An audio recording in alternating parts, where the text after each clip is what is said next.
How to make custom stickers in WhatsApp.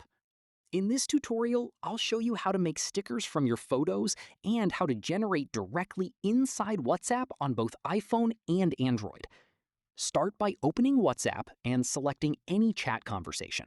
It can be a chat with a friend, family member, or even a chat with yourself. Next, tap the sticker icon located beside the message box. If you're currently viewing GIFs or another sticker category, switch over to the Stickers tab. Now tap Create. WhatsApp will open your photo library so you can choose an image. Select the photo you'd like to turn into a sticker. WhatsApp will automatically detect the main subject and remove the background for you. From here, you can customize your sticker by adding text, drawing on it, or making other edits. Once you're happy with the result, tap the Send button to save and share the sticker instantly. That's it. Now you know how to create custom stickers in WhatsApp.